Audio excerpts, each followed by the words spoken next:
A big what's up to everybody, welcome back to the channel. This is going to be a quick video. I'm not going to be before you long. I really wasn't planning on dropping any video this week anyway, but I decided that I should put something out just to be consistent on the channel, and you guys, my fans, or community, rather my community, there we go, deserve it. So this joint isn't going to be anything in depth per se. I just wanted to get this off of my chest and thought it would be a cool topic to talk about. So the playoffs begin next month, and the Eastern Conference playoff picture is starting to look a little bit cleaner. The Sixers, Bucks, and Nets, they all sit comfortably atop the East. Then you have a group of 6 teams around the 500 record mark vying for the 4 through 8 seeds.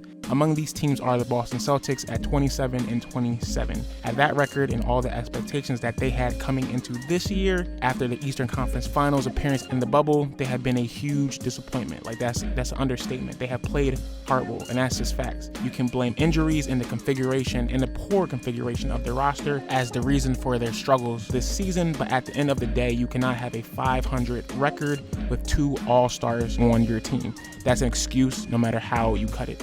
I would be justified calling out the national media for their discrepancy of standards that they hold the Celtics to compared to other NBA teams, such as our beloved 76ers. I could say I find it very interesting how these sports networks aren't calling out for the split of Jason Tatum and Jaylen Brown via trade and the firing of their coach, Brad Stevens, like they did with a certain Philadelphia basketball team that was never, I repeat, never close to or below a 500 record. But that's neither here nor there, and that's not my place. So what is the purpose of this video? I'm here to say that I want to play Boston in the playoffs this season. Actually, no. I'm here to say that we need to play and beat Boston in the playoffs this year to get the monkey off of our back. It pains me to say this, but Boston owns us, y'all. Even Joel has said it. Man, JJ mentioned it earlier. This is not a rivalry. I don't know our record against them, but it's pretty bad. They always kick our ass, so this is not a rivalry. Look, we can be cute beating them in the regular season, sweeping them this season, or going 3-1 in our regular season series last year, right? But if we can't do it in the playoffs, all of this means absolutely nothing. Now, for real, it kind of seems like Boston really owns real estate within our head. We all know about the last season's sweep, and about 2 years ago, the gentleman's sweep of the Sixers in the 2018 second round playoffs, right? Even revisiting the London game that the Sixers and Celtics played back in the day when we were up by like a good amount of points, and Boston still somehow came back and whooped us on national television. Something's got to change. And it's crazy because like we have the ability off of talent alone to beat Boston. I can't even talk about last year because we honestly were going to lose without Ben playing, but we shouldn't have gotten swept. Like, no, I don't care what no one says. That's why I have Joel in my thumbnail joint as a clown, because he played like a clown last year. Regardless, we should have beat them in the 2018 playoffs. We had a lot of momentum and we definitely did choke. Shout out to Brett Brown. That's my guy though.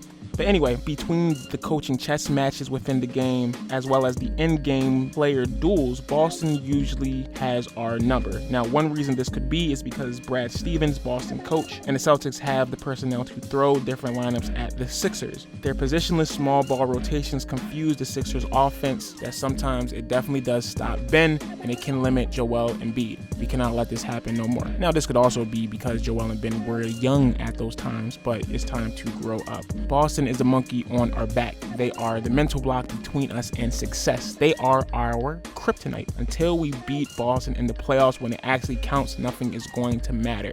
I firmly believe that Boston is the key to our future dominance. It's kind of like how the bad boy Pistons with Zeke Thomas, Joe Dumars, and that bull, who's that?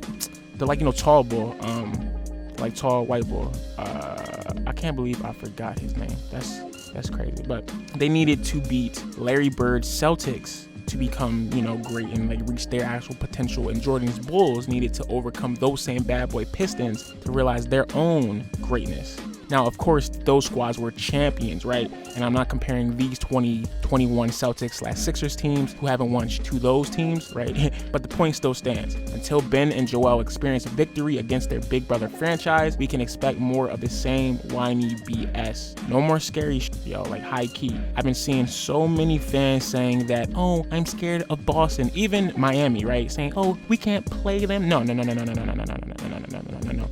bro/sis. If we cannot beat these teams, Boston, in the playoffs, we do not deserve to be in the finals in the first place. Like, Bulls really need to stop running away from competition. It's the 4th year of the Ben and Joe experiment. Prove your greatness, guys. Come on. If the Sixers are good, if Ben and Joel are them Bulls, who I really do believe they are, right? We should be able to match up against these squads. This is all for Joel and Ben. Like, I keep on saying the Sixers, because it is a team game, but this is for our 2 leaders. I need them to gain experience in these playoff battles with adversity, and that is the big thing. Boston gives us adversity. Why? Because they have owned us in the playoffs forever. They have owned Ben and Joel in the playoffs throughout their whole career. We need to beat them. I want Boston. I need Boston. Plus, it's the best time to beat them anyway, because they're playing trash this season. So, like, you know, everything is working out. But anyway, that's all I had to say this week. Let me know what you think about the Sixers playoff chances in the comment section. Do you want Boston, or are you scared? Thank you, everybody, for pulling up and listening to A Brother Think. Like, share, comment, and subscribe, yada, yada, yada. As always, the Bulls are mad because the process worked. My name is Kyan, and I will see you next time. Peace.